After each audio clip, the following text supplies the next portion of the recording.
అందరికీ నా హృదయపూర్వకమైన వందనాలు. ఈ రాత్రి మరొక మారు దేవుడు మనకిచ్చిన ఈ తరుణాన్ని బట్టి ఆయనకు హృదయపూర్వకముగా కృతజ్ఞతాస్తుతులను చెల్లించుకుంటూ 40 దినాల యొక్క ప్రాముఖ్యతను మనం ధ్యానిస్తూ ఉన్నాం. 40 అనే సంఖ్యలోని ఆశీర్వాదాలు, 40 అనే సంఖ్య అసలు ఎలా వచ్చింది, ఈ 40 దినాల ఉపవాస ప్రార్థన అనేది ఎట్లా వచ్చింది, ఈ విషయాలు మనము ధ్యానం చేసుకుంటూ ఉన్నాం. ముందుగా ప్రభు వారు 40 దినాలు ఉపవాసం ఉండి ప్రార్థించారు. రెండవదిగా నోవహు కాలంలో 40 దినాల యొక్క చరిత్రను మనము ధ్యానం చేసుకున్నాం.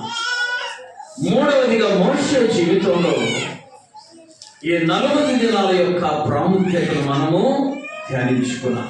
ఈ రాత్రి చూడండి, రాజులు మొదటి గ్రంథం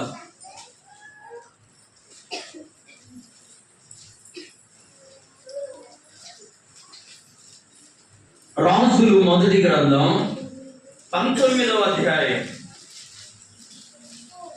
4వ వచనం నుండి 8వ వచనం వరకు. తాను ఒక దిన ప్రయాణం.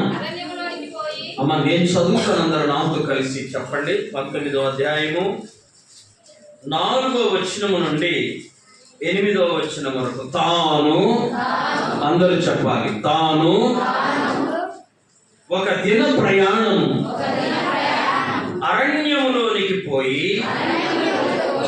ఒక బదరీ వృక్షము క్రింద కూర్చుండి మరణాపేక్ష గలవాడై, యెహోవా, నా పితరుల కంటే నేను ఎక్కువ వాడను కాను, ఇంత మట్టుకు చాలును, నా ప్రాణము తీసుకొను అని ప్రార్థన చేశాడు. అతడు బదరీ వృక్షము క్రింద పరుండి నిద్రించుచుండగా ఒక దేవదూత వచ్చి అతన్ని ముట్టి, నీవు లేచి భోజనము చేయమని చెప్పాను. అతడు చూచినప్పుడు అతని తల దగ్గర నిప్పుల మీద కాల్చబడిన అప్పమును నీళ్ల బుడ్డియు కనబడెను. కనుక అతడు భోజనము చేసి తిరిగి పరుండెను. అయితే యెహోవా దూత రెండవ మారు వచ్చి అతన్ని ముట్టి, నీ శక్తికి మించిన ప్రయాణం నీకు సిద్ధమై ఉన్నది, నీవు లేచి భోజనము చేయమని చెప్పినప్పుడు అతడు లేచి భోజనము చేసి ఆ భోజనపు బలము చేత 40 రాత్రింబగళ్ళు ప్రయాణము చేసి దేవుని పర్వతమని పేరు పెట్టబడిన హోరేబునకు వచ్చి. 8వ వచనం మరలా చదువుకుందాం, నాతో కలిసి బిగ్గరగా చెప్పండి. అతడు లేచి భోజనము చేసి ఆ భోజనపు బలము చేత 40 రాత్రింబగళ్ళు. ఇక అందరూ తలలు ఎత్తిలా చూడండి. ఈ 40 అనే సంఖ్య ఎంత ప్రాముఖ్యమైందో బైబిల్లో దేవుడు మన కొరకు రాయించాడు. బైబిల్లో రాయబడిన ప్రతి సంగతి లేక ప్రతి విషయం మన మేలు కొరకే. చెప్పండి అందరూ, ఎవరి కొరకు? అందరూ చెప్పాలి, ఇలా గుండె మీద చేయి వేసుకొని, ఎవరి కొరకు? కాబట్టి 40 దినాల యొక్క ప్రాముఖ్యత బైబిల్లో బహు చక్కగా వివరించబడి. ఈయన ఏలియా పౌరుషము కలిగిన ప్రవక్త. ఆమె ఎలాంటి వాడు అంటే మిగిలిన వాళ్ళకు లేదయ్యా అంటే లేదని చెప్పం కానీ ఉందని కూడా చెప్పం. అలా ఆమె చాలా మంచిదంటే దాని అర్థం ఏంది? మిగిలిన వాళ్ళందరూ చెడ్డోళ్ళని కదా, ఆమె మంచిదని చెప్పరు. అలాగే మనోళ్ళు నానా అర్థాలు తీస్తారు. ఏలియా పౌరుషం కలిగిన ప్రవక్తని ఎలా చెప్పగలమంటే ఉన్నది కొద్ది కాలమే. ఆమె బైబిల్ ఆయన చరిత్ర కొద్దిగే కానీ ఒక బలమైనది. ఆమె ఒక మనిషి పుట్టినప్పటి నుండి 100 ఏళ్ళు బ్రతికి ఏమి ప్రయోజనం లేకుండా చనిపోతే అతని గురించి అంటారు ఒక్కడికి కూడా ఉపయోగపడలా, వానికి వాడు కూడా ఉపయోగపడలా, ఎందుకు పనికి రాని వాడు, ఉన్నా ఒకటే. కొంతమంది జాగ్రత్తగా వినండి, కొద్ది కాలం ఉన్నా అమ్మా బహు పరిశుద్ధంగా పవిత్రంగా బలమైనటువంటి వ్యక్తిగా బ్రతుకుతారు. అది బ్రతుకు. అలా బ్రతికాడు ఏలియా. హఠాత్తుగా మొదటి రాజుల గ్రంథం 17వ అధ్యాయంలో కనపడతాడు. అప్పటి వరకు ఎక్కడున్నది బైబిల్లో రాయబడ 17వ అధ్యాయంలో కనపడతాడు. కనబడడంతోనే ఒకే మాట, నేను చెప్పిందాకా ఈ భూమి మీద వర్షము పడదు రాజా అని వెళ్ళిపోతాడు. రాజు దేశమంతా ఎతికితే ఏలియా కనబడాలి. ఎందుకని అమ్మా అక్కడ రాసిన మాట ఏంటంటే నువ్వు వెళ్ళి ఫలాని స్థలములో దాగి ఉండు అన్నాడు దేవుడు. అక్కడ ఎక్కడ పెద్ద భవంతిలో లేడు, వాగు దగ్గర అమ్మా చెట్టు చాటున దాక్కున్నాడు. అంటే దేవుడు దాస్తే ఎవడు కనుక్కోలేడు. ఆమె బైబిల్లో ఒక మాట అత్యంత శ్రేష్టమైన మాట, ఆయన తలుపు తెరవగా ఎవడు మూయలేడు. మంచి విషయాలు గట్టిగా చెప్పండి.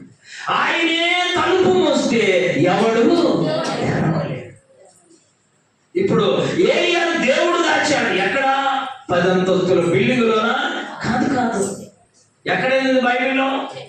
చూడండి అన్నమాట. 17వ అధ్యాయం రాజులు మొదటి గ్రంథం 17వ అధ్యాయం.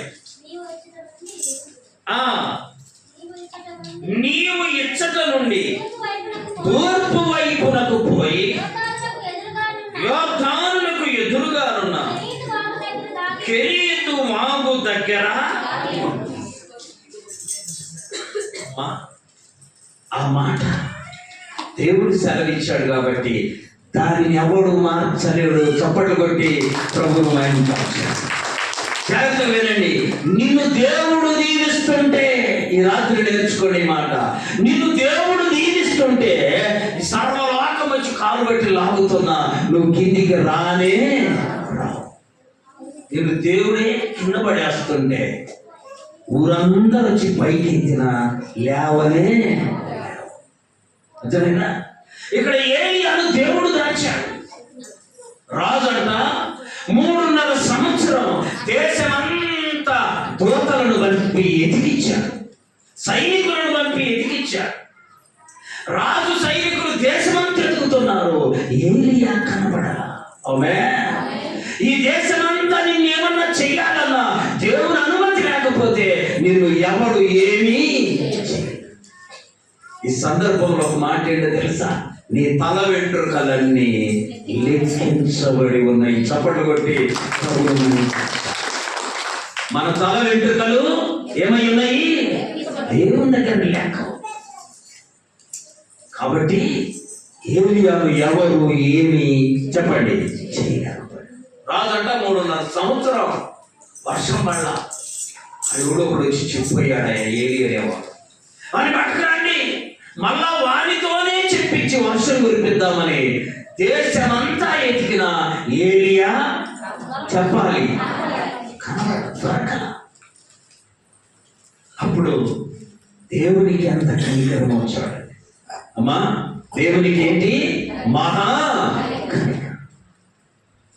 ఆయనే మరలా ఏలియాకు చెప్పాడు, అయ్యా నువ్వు వెళ్ళి ఇప్పుడు మరలా వర్షం పడుతుందని చెప్పు అని అంటే ఏలియా మరలా రాజు దగ్గరికి వచ్చాడు. రాజు దగ్గరికి రాగానే రాజు అంటున్నాడు, చూడండి 18వ అధ్యాయము, రాజుల మొదటి గ్రంథం 18వ అధ్యాయము 17వ వచనం. ఏలియాను చూసి ఇశ్రాయేలు వారిని శ్రమ పెట్టువాడు నీవే కావా అని అతనితో అనగా, అతడు నేను కాదు, దేవుని ఆజ్ఞలను గైకొనక బయలుదేవతను అనుసరించుచు నీవును నీ తండ్రి ఇంటి వారును ఇశ్రాయేలు వారిని ఏం చేస్తున్నారు? పాత నిబంధన కాలము నుండి, అయ్యా పాత నిబంధన కాలము నుండి గమనించండి, పాత నిబంధన కాలము నుండి ఇశ్రాయేలీయులు ఏం చేస్తూ వచ్చారంటే తమ భక్తి జీవితాన్ని తగ్గిస్తూ తగ్గిస్తూ తగ్గిస్తూ వచ్చారు. అయ్యా బయట తగ్గిస్తూ వచ్చారు. అమ్మ జాగ్రత్తగా వినండి, తమ భక్తిని ఏం చేస్తూ వచ్చారు? ఇక్కడ ఒక మాట, భక్తిని తగ్గించారు కానీ బరువును తగ్గించుకోవాలి. ఆస్తులు చెప్పాలి తగ్గించుకోవాలి, అలవాట్లు తగ్గించుకోవాలి, ఆనందము తగ్గించుకోవాలి. వాళ్ళకు కావలసినవన్నీ పెంచుకుంటున్నారు, భక్తిని మాత్రం తగ్గించుకోవాలి. ఈనాడు కూడా చాలా మంది రాను రాను రాను రాను మాకు అలవాట్లేదు, 40 దినాలు ప్రార్థనలు జరుగుతున్నాయి, మాకు ఆ బాలే లేదన్నాడు ఒక ఆయన. ఏంటంటే బాపట్ల చిన్న ఆయన కాదు, మళ్ళా ఫోన్ చేసి ఒకరోజు, అయ్యా ఇట్లా ప్రార్థన జరుగుతుంది నన్ను రమ్మంటే నేను రాలేదు, ఇలా జరుగుతున్నాయని చెప్తే మాకు ఆ బాలు లేదులే అన్నాడు. అంటే ఇదంతా అందానికేంది నువ్వు చేయలేక మా నేను బహుధైర్యంగా చెప్తా, మీరు చెయ్యలేక చేసేవారిని గోల కింద అనుకోవడం. పూర్వం అంటప్పుడు పద్యం నేర్చుకొని డ్రామాలో ఎగరాలని వచ్చాడంట. ఏం నేర్చుకొని స్టేజ్ మీదకి ఎక్కే పద్యం మర్చిపోయి, స్టేజ్ ఎక్కేలకి పద్యం మర్చిపోతే ఆ సమయంలో ఏం చేయాలో అర్థం కాక మధ్యలో మీద పడ్డాడు. ఆ డ్రమ్ కొట్టేవాడు ఉంటాడే వాడు చెయ్యి.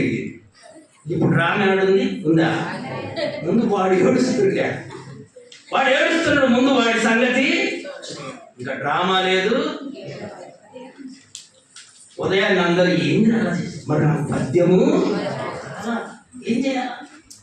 ఎగరైపోతే ఎగరలేదు అంటారు, పాడైపోతే పాడలేదు అంటారు. అసలు ఈ పని చేస్తే ఏ గోళ? అట్లా అయిపోయారు భక్తి జీవితం. మన పితరులు కూడా ఇశ్రాయేలులు రాను రాను రాను రాను భక్తి జీవితంలో తగ్గిపోయారు. ఆమె ఏమయ్యారు? ఈ రాత్రి మనం ప్రశ్నించుకుందాం, నువ్వు భక్తి జీవితంలో పెరిగావా? చెప్పాలి, తగ్గావా? పోయిన సంవత్సరం కంటే ఈ సంవత్సరం నీ వయస్సు పెరిగింది కదా, నీకొచ్చే ఆదాయము పెరిగింది. అటు చెప్తే కానీ అర్థం కాదు మీకేమని. పోయిన సంవత్సరం కంటే ఇచ్చే కూలి ఈ సంవత్సరం పెరిగిందా తగ్గిందా? ఊరుకుంటారా పెరగకపోతే? మరి ప్రార్థన పెరిగిందా? ఆమె ఆలోచించాలి. ప్రార్థన పెరిగిందా? సన్నిధికి వచ్చి సాగిలపడే సమయం పెరిగిందా? ఆలోచించాలి. ఇశ్రాయేలీయులు కూడా భక్తి తగ్గి ఊరుకోలా, కొత్త భక్తి మొదలు పెట్టారు. అక్కడ రాయబడి చూడండి 18వ అధ్యాయంలో 19వ వచనం, అయితే ఇప్పుడు నీవు ఇశ్రాయేలు వారిని అందరినీ యెజెబెలు పోషించుచున్న బయలుదేవత ప్రవక్తలు 450 మందిని, అషేరాదేవి ప్రవక్తలైన 400 మందిని, ఎంతమంది మొత్తం? తప్పు చదువుతుంది. కూలంటే కరెక్ట్ చెప్పు. మా 800 చూసారంటే చదువుతుందా? 850 మంది కదా. మా కూలి తప్పు చెప్పండి, ఇంత రావాల్సింది నాకు. అర్థమైందా? 850 మంది ప్రవక్తలు ఉన్నారు. వీళ్ళు దైవ ప్రవక్తలు చెప్పాలి. ఏ ప్రవక్తలు గారు?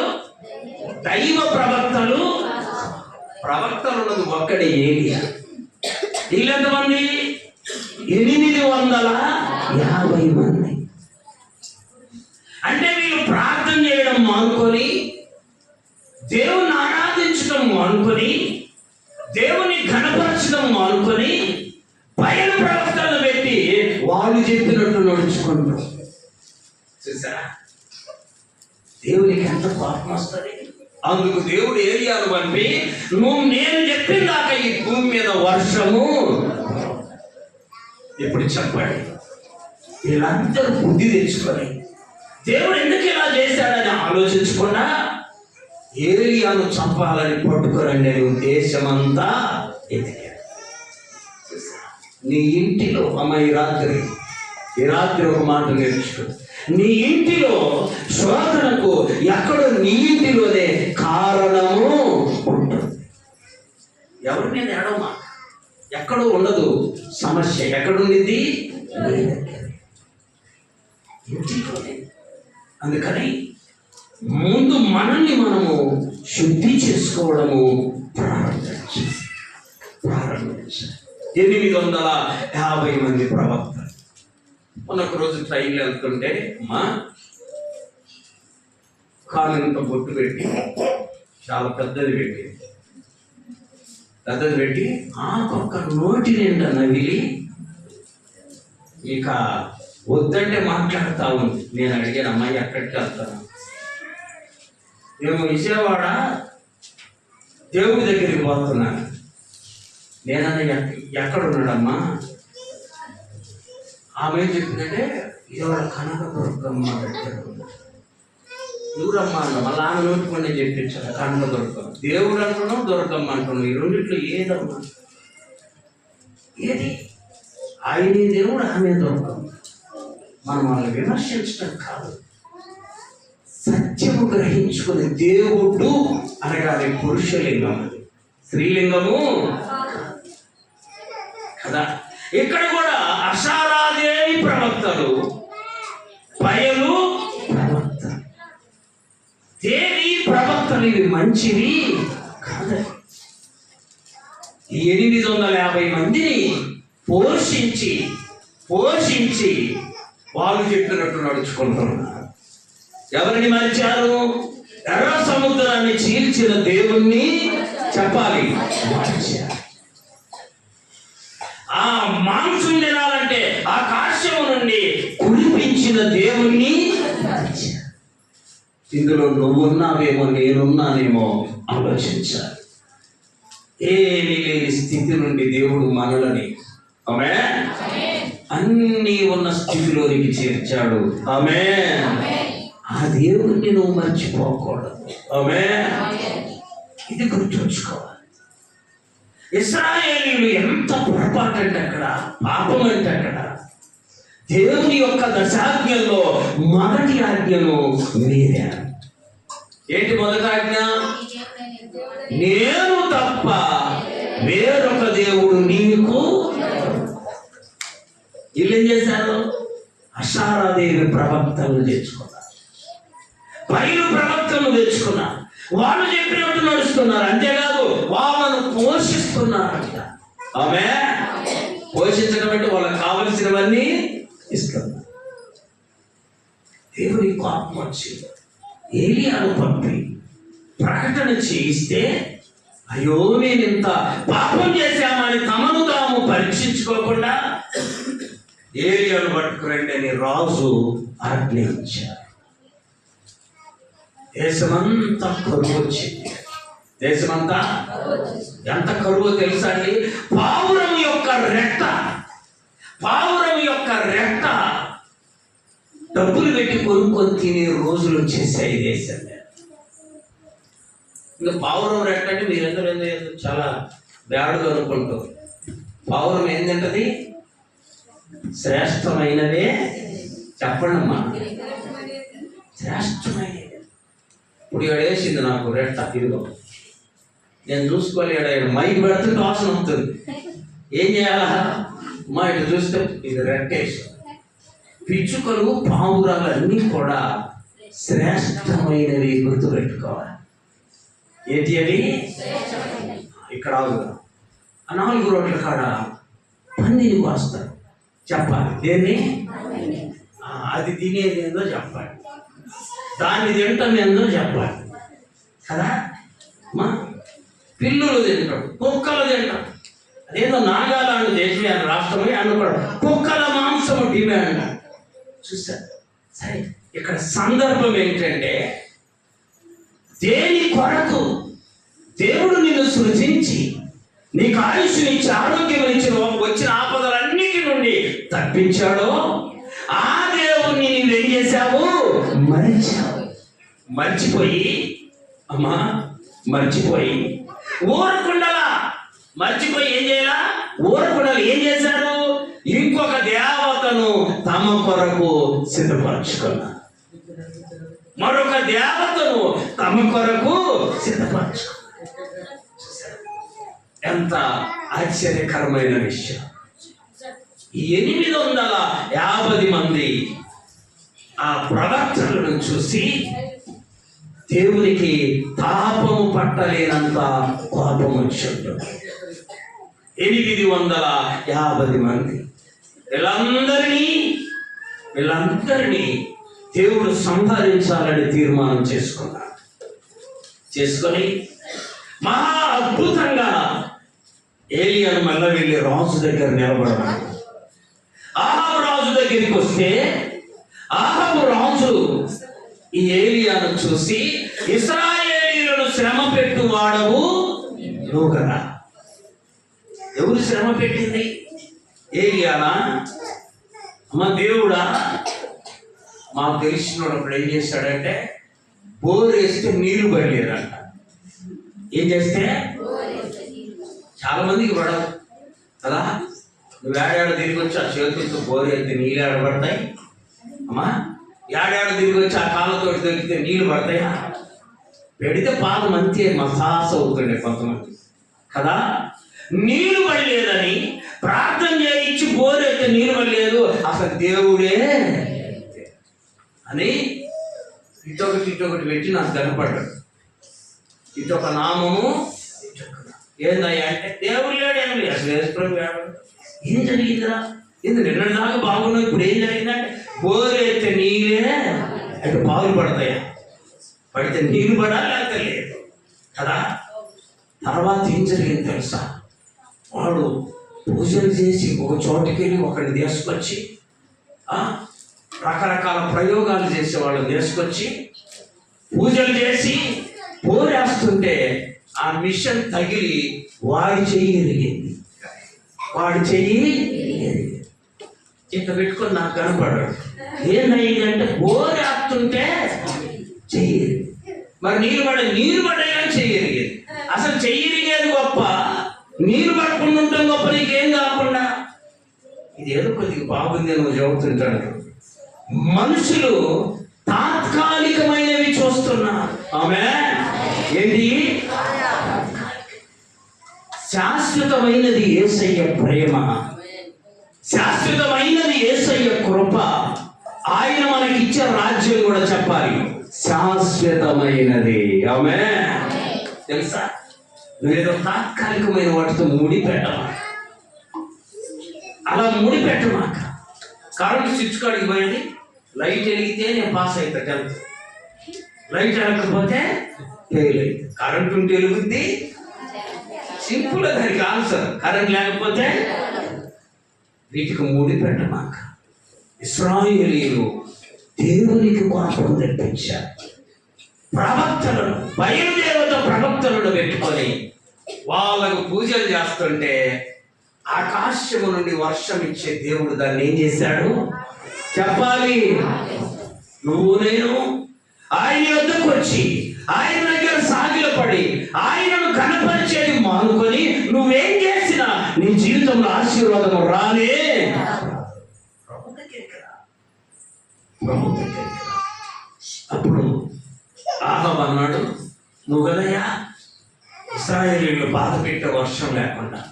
ఏలియా గారు అంటున్నాడు, నేను కాదయ్యా, ప్రవక్తలను పెట్టుకొని మీరు దేవుణ్ణి వదిలేశారు, దేవుణ్ణి మరిచారు, కాబట్టే భూమి మీద వర్షం లేదు, కరువు వచ్చిందయ్యా అని ఏలియా గారు చెప్తే అప్పుడు రాజు అడిగారు, మరి మమ్మల్ని ఏం చేయమంటావు? ఆమె ఈ రాత్రి ఇక్కడ మనం అందరం ప్రభువుని అడగాలి. సమస్య వచ్చినప్పుడు జాగ్రత్తగా వినండి. సమస్య వచ్చినప్పుడు ప్రభువుని అడగాలి, ప్రభువా ఇప్పుడు మేమేమి.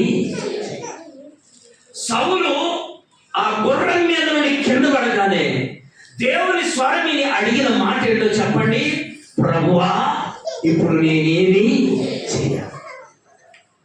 అది కనుక్కో ప్రభు దగ్గర నుండి.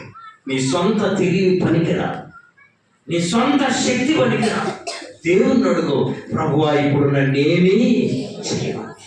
నీ ఇంట్లో ఇబ్బంది వచ్చిందా, నువ్వు అడగాల్సింది ఇంకొకరి దగ్గరికి వెళ్ళి, అయ్యా ఇప్పుడు ఇప్పుడు వచ్చింది నన్ను ఏం చేయమంటామని అడగమాక. ఆమె నిన్ను సృజించి నీ నాసికారంధ్రములలో జీవవాయువును వదిలిన దేవుడు ఉన్నాడే, ఆయన అడుగు, ప్రభువా ఇప్పుడు నేనేమి. ఆయన నీకు ఆలోచన చెప్తాడు. 32వ కీర్తన 8వ చరణం. 32వ కీర్తన 8వ చరణం. నీకు ఉపదేశము చేసేదను, నీవు నడవలసిన మార్గము నీకు బోధించెదను, నీ మీద దృష్టి ఉంచి నీకు. జాగ్రత్తగా వినండి. ఏం చేస్తారంటే, మొదట దేవుడు నీకు ఉపదేశం చేస్తే ఏం చెయ్యాలో నీకు చెప్తా. రెండోది, నీవు నడవవలసిన మార్గము నీకు బోధిస్తా. అద్భుతమండి. మనము ముందు దేవుణ్ణి అడగం, అన్ని అయిపించుకొని వచ్చి దిమయాంట పడుకుని అప్పుడు అడుగుతుంది, ఏం లాభం లేదయ్యా, నా సంగతి ఏంటయ్యా. ముందు దేవుణ్ణి అడగాలి. ఆమె ప్రథమ ఫలం ఎలా ఇస్తామో ప్రథమ సలహా కూడా చెప్పాలి, దేవుణ్ణే. అప్పుడు ఆయన నీకేం చేస్తాడో తెలుసా? ఉపదేశము చేస్తాడు, నడవవలసిన మార్గమును బోధిస్తాడు. ఇప్పుడు ఆహాబుకు బుద్ధి వచ్చి ఇప్పుడు అంటున్నాడు, ఇప్పుడు మమ్మల్ని ఏమీ చెయ్యమంటాడు. చెప్పాలి, ఏమంటున్నాడు? ఇప్పుడు మమ్మల్ని. నీ ఇంట్లో సమస్య వస్తే ప్రభువు డైరెక్ట్గా అదే మాట, ప్రభువా ఇప్పుడు నన్నేమీ చేయమంట. నీ ఇంటిలో కొరత వచ్చింది, చెప్పాలి, ప్రభువుని అడగాలి, ఏమని? అయ్యా ఇప్పుడు మమ్మల్ని ఏమీ. ఇదే అధ్యాయాల్లో ఒక చోట ఒక అద్భుతం ఏంటంటే, ఒక దైవజనుడి దగ్గరికి వచ్చి ఒక ఆమె అడుగుతుంది, అయ్యా నా పెనిమిటి చనిపోయాడు, ఆయన భక్తి కలిగిన వాడని నీకు తెలుసు. చూసారా, నీ పెనిమిటి గురించి అక్కడ చెప్పగలవా అమ్మా? చెప్పగలవా? ఆమె చదువుతుంది, నా పెనిమిటి చనిపోయాడు, అతడు భక్తి కలిగిన వాడని నీకు తెలుసు, అప్పులో వచ్చి నా ఇంటి మీద పడ్డారు, నన్ను ఇప్పుడేమి. నా సలహా చూడు, ఎవరిని అడిగిందమ్మా? చెప్పాలి, ఎవరిని అడిగింది?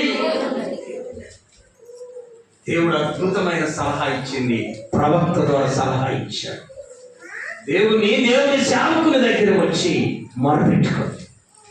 ఎప్పుడైతే ఆహాబు మాట్లాడిగాడో ఏలియా గారికి దేవుడు ఒక ఆలోచన ఇచ్చాడు.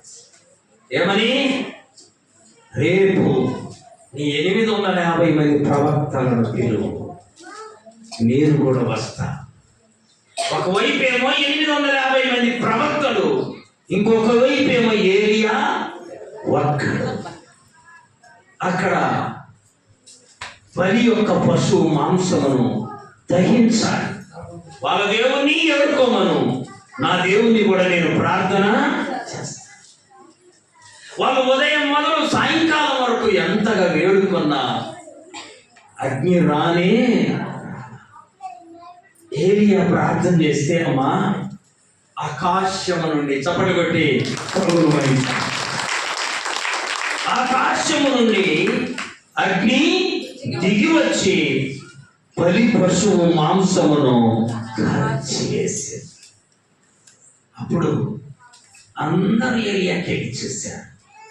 ఇక్కడ ఒక మాట చెప్తా జాగ్రత్తగా, అద్భుతం జరిగితేనే నువ్వు దేవునికి వెళ్ళి చూడమాక, ఇబ్బంది వచ్చినా కూడా దేవునికి వెళ్ళి చూడాలి. చప్పటి కొట్టి ప్రభు మాట అమ్మ, నీకేదో మేలు జరిగితేనే దేవునికి వెళ్ళి చూడమాక, కీడు జరిగినా కూడా నువ్వు ఎవరిని ఆశ్రయించాలి? దేవుడిని ఆశ్రయించాలి. అందరూ ఏలియాకి వెళ్ళి చూశారు. ఏలియా అన్నాడు, వాళ్ళందరినీ పట్టుకురండి, ఖడ్గముతో వాళ్ళని ఏం చేయండి? చంపించేసి. ఇప్పుడు దేశము శుద్ధి అయింది. ఆమేన్. నీకు నాకు ఇంటిలో ఉన్న శోధనను గురించి ముందు మొరపెట్టి ఆ రాతను మనము శుద్ధి చేసుకోవాలి. జాగ్రత్తగా వినండి. నీ ఇంటిలో శోధన పెట్టుకొని, నీలో అపరిశుద్ధత పెట్టుకొని రాత్రి అంతా ప్రయాసపడిన ప్రయోజనము ముందు నీ ఇంటిలో శుద్ధి చేసుకో, నీ ఒంటిలో చెప్పాలి శుద్ధి చేసుకో. ప్రభు అప్పుడు నీ ప్రార్థన ఆలకించునుగాక. ఈ మర్మము తెలిసిన దానియేలు గారు రాజభోజనము పెడుతున్నారంటే ఏం చెప్పాడో తెలుసా? చదవండి. దానియేలు గ్రంథం 1వ అధ్యాయము 8వ వచనం. దానియేలు గ్రంథం 1వ అధ్యాయం 8వ వచనం. రాజు భుజించు భోజనము పానము చేయు ద్రాక్షారసమును పుచ్చుకొని తన్ను అపవిత్రపరుచుకొనకూడదని దానియేలు ఉద్దేశించారు. శరీరం అపవిత్రమైతే చెప్పాలి, మనసు కూడా చెప్పండి అమ్మా అపవిత్రమైపోతా. నీ శరీరం శుద్ధిగా ఉంటే నీ మనసు కూడా శుద్ధిగా, నీ హృదయం కూడా శుద్ధిగా. ఏలియా గారు అన్నాడు, వాళ్ళందరినీ ఖడ్గముతో చంపేయాలి. అందరూ చూస్తుండగానే ఖడ్గముతో 850 మంది బయలు ప్రవక్తలు చంపారు. ఇప్పుడు ఏలియా చెప్తాను, జాగ్రత్తగా వినండి. రాజా, నువ్వు ఇంటికి వెళ్ళే లోపు తడుస్తావు, ఇంటికి వెళ్ళే లోపు తడిచి ముద్దవుతావు, త్వరగా రథునికి వెళ్ళమని. పని వాళ్ళు అంటారంట, వర్షం వచ్చే మబ్బు లేదే, గాలి లేదే, ఎట్లా? అయితే దేవుడు చెబుతున్నాడు, నువ్వు ఇంటికి వెళ్ళి తడుస్తావు భద్రంగా. రాజు వెళ్ళిపోతూ ఉండగా గొప్ప వర్షంతో దేవుడు జవాబునిచ్చాడు. ఆత్మీయంగా ఆలోచిద్దాం. ఎప్పుడు వర్షం వచ్చింది? అపరిశుద్ధత ఉన్నప్పుడు వర్షము, అపవిత్రత ఉన్నప్పుడు వర్షము కొరవల. తమను తాము చెప్పాలి శుద్ధి చేసుకున్నాక వర్షము వచ్చింది. నీకు నాకు ఇంటిలో అపరిశుద్ధత ఉంటే నీ ప్రార్థన పరిపూర్ణంగా ఉండదు. ఆమేన్. సరే, ఏలియా ప్రార్థన చేశాడు, వర్షం కురిసింది. ఆహాబు ఇంటికి వెళ్ళాడు. ఇంటి దగ్గర ఒక మహాతల్లి ఉంది. అమ్మా, ఆహాబు అనే రాజుకు భార్య ఉంది. భార్య పేరు యెజెబెలు. ఎవరమ్మా? ఎవరన్నా ఉండాడు యెజెబెలు? పక్కలన్నా పొరపాటున తెలుసా? యెజెబెలు అంటే రాజకుమార్తె. రాజు చేసుకుంది ఎవరిని? అట్టాటి వాళ్ళని చేసుకోరు రాజులు. ఇంకొక రాజు కుమార్తెను చేసుకోరు. అంటే ఈమె ఇక్కడికి రాకముందు ఎవరి కుమార్తె? రాజు కుమార్తె. ఎవరి కుమార్తె? వచ్చినాక చెప్పాలి, రాజుకు చిన్న హోదా కాదండి. ఇంటి దగ్గర రాజకుమార్తె, అత్తగారింటికి వచ్చేసరికి రాజు భార్య. బుద్ధి మాత్రం పనికి మాలిన. కొంతమంది అంటే ఎక్కడున్నా నానే అనే, అక్కడికి వెళ్ళినా బుద్ధి మారదు కొంతమంది. అమ్మా, యేసు ప్రభువుని నమ్మినా నీ బుద్ధి అలాగే ఉండి, నమ్మక ముందు నీ బుద్ధి అలాగే ఉంటే నీ బ్రతుకు అలాగే ఉంటుంది. జాగ్రత్త. ప్రభు యొద్దకు రాకముందు నీ పరిస్థితి ఎలా ఉన్నా ప్రభు యొద్దకు వచ్చినాక నువ్వేమవ్వాలి? మార్పు. రాజకుమార్తె చెప్పండి, రాజుకు రాణి. రాజుగారిని ఏమంటారు? రాణి, రాజకుమార్తె. బుద్ధి మాత్రం సాతాను బుద్ధి. ఇంటికి రాగానే రాజుని అడిగింది, ఏం చేశారయ్యా? బయలు ప్రవక్తలందరినీ చంపించినామంటే ఎవరు ఈ పని చేసింది? ఏలియా. ఒక లెటర్ తీసుకుంది, లెటర్ రాస్తుంది. ఎవరికి? ఏలియాకు. రేపు ఈ వేళకు నిన్ను కూడా నేను చంపుతాను చెప్పాలి. ఏలియాను ఈ యెజబెల్ అనే రాజు భార్య సవాలుతో ఒక లెటర్ సమాచారం పంపింది. రేపు ఈ వేళకు బయలు ప్రవక్తను చంపించావే, అలా నేను నిన్ను చంపుతాను. కానీ ఏలియా భయపడిపోయాడు. ఇప్పుడు చెప్పండి, ప్రార్థన చేస్తే ఏమాగింది? వర్షం. మళ్ళా ప్రార్థన చేస్తే ఏమొచ్చింది? అతి గొప్ప దైవజనుడు చెప్పాలి, ఒక స్త్రీ యొక్క మాటకు ఏమయ్యాడు?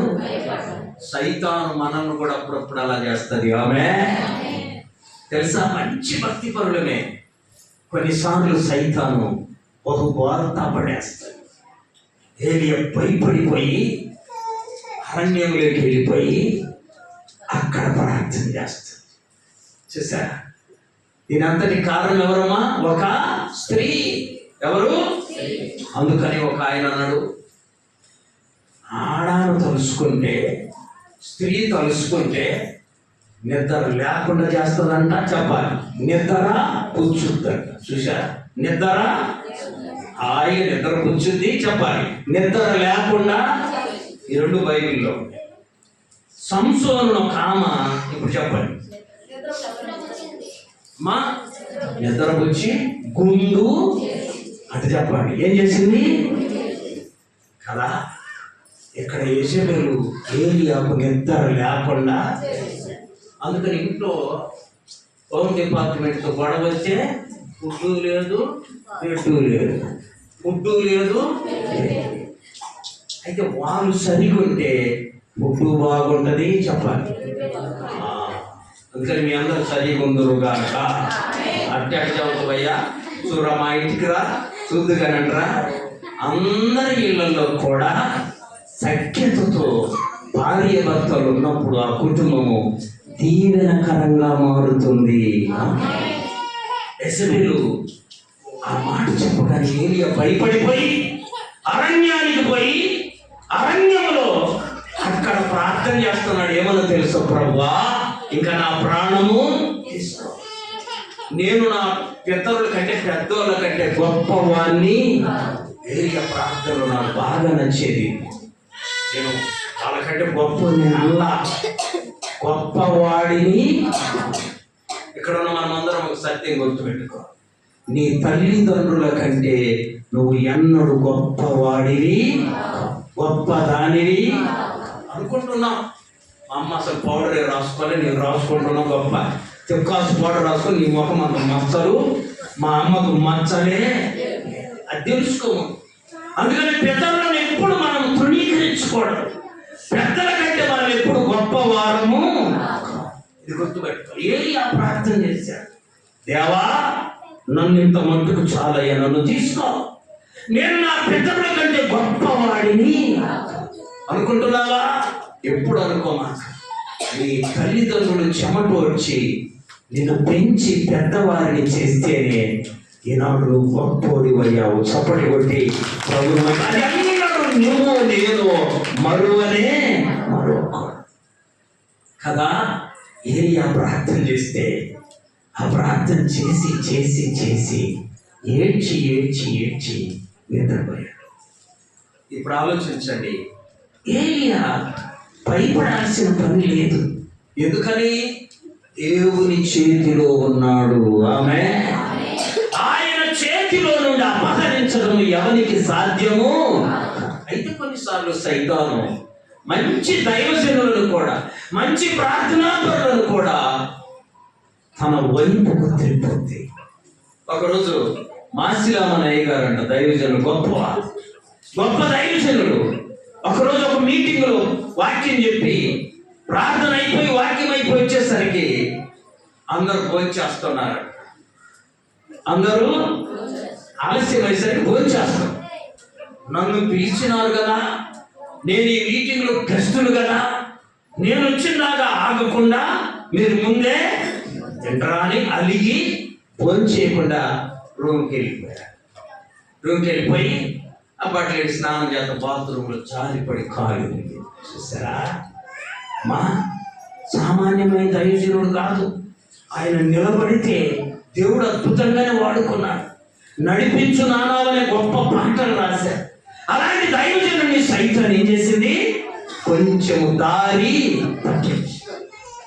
అలా మనల్ని కూడా తప్పిస్తుంది. అందుకని ప్రభు అన్నాడయ్యా, మెలకువ కలిగి చెప్పాలి, మెలకువ కలిగి ప్రార్థన. ఎందుకు? మీరు శోధనలో పడకుండా ఉండాలంటే మెలకువ కలిగి. కొంచెం కునుకు తీసావా, అయిపోయింది నీ పని. నువ్వు మెలకువతో ఉండవు. ఏలియా అక్కడ ప్రార్థన చేసి పడుకుంటే దేవదూత వచ్చి, ఎంత ప్రేమ కలిగిన దేవుడు వచ్చాడు, దేవదూతను పంపి ఆయన కావలసిన ఆహారము పెట్టి అప్పుడు చెప్పాడు, నీ శక్తికి మించిన ప్రయాణం సిద్ధంగా ఉంది, నువ్వు లే, భోజనం చెయ్యి అని చెప్తే ఏలియా లేచి భోజనము చేసి ఆ భోజనపు బలము చేత 40 దినాలు ప్రయాణం చేశాడు. ఆమేన్. ఈ 40 దినాలు ఉపవాస ప్రార్థన శక్తితో నువ్వు నేను కూడా పరలోకం చేరుకోవాలి. ఆమేన్. చప్పటి కొట్టి ప్రభువుని మహిమపరచండి. ఈ 40 దినాలు ఉపవాస ప్రార్థనతో శక్తిని పొందుకొని ప్రభు రాకడలో మేఘమెక్కుదుముగాక. ఏలియా గారు 40 దినాలు నడిచి వెళ్ళి అక్కడ రాయబడింది, దేవుని పర్వతం అని పేరు పెట్టబడిన హోరేబునకు చెప్పాలి. ఆ హోరేబు పర్వతం పేరేంటి? దేవుని పర్వతం. నువ్వు నేను ఈ 40 దినాల ఉపవాస ప్రార్థన క్రమంతో నిత్యత్వము చేరుకొనడం కావలసిన శక్తిని పొందుకుందుముగాక. శక్తిని పొందుకో. ఏలియా భక్తునికే 40 దినాల ఉపవాస ప్రార్థన అవసరమైందమ్మా. మరి నీకు నాకు వద్దా కావాలా? చెప్పండి. మీకు వెళ్ళి దొరుకుతుంటే 365 రోజులు ఎక్కువ జరుపుతాయి అంటున్నారా? ఎందుకు పెట్టుకోయి అన్నట్టున్నారా? మా దేవునిలో ఎంత ఉపవాసం ఉండి ప్రార్థిస్తే అంత శక్తి నువ్వు పొందుకుంటావు. మౌనం వినండి, మౌనం మనసును శుద్ధి చేస్తుందంట. చెప్పాలి, మౌనం వినండమ్మా, చెప్పండి నాతో. మౌనం మనసును శుద్ధి చేస్తుంది. ఎట్లుంటే లాభ మాట్లాడటమే కొంతమంది, లాభ వద్దంటే మాట్లాడు. సాయంత్రాన్ని బ్యాటరీ అంతా అయిపోయిందా మాట్లాడు. అలా మాట్లాడదు. మౌనం మనసును శుద్ధి చేస్తుంది. అర్థమైందా? ఉపవాసం శరీరమును శుద్ధి చేస్తుంది. చప్పటి కొట్టి ప్రభువు మహిమ. ఉపవాసం దేన్ని శుద్ధి చేస్తుంది? భోజనం నీ శరీరాన్ని మొత్తు కలిగిస్తే ఉపవాసం నీ శరీరానికి ఉజ్జీవాన్ని తెచ్చిద్ది. ఆమేన్. అందుకని ఏలియా వలె 40 దినాలు ఉపవాస ప్రార్థనతో మనం శక్తిని పొందుకొని హోరేబు పర్వతం ఆయన చేరుకున్నాడు. నువ్వు నేను ప్రభు యొక్క రాజ్యములో ప్రవేశించే ఆ కృపను పొందుకుందుముగాక. మోకరించండి, ప్రార్థన చేసుకున్నాం.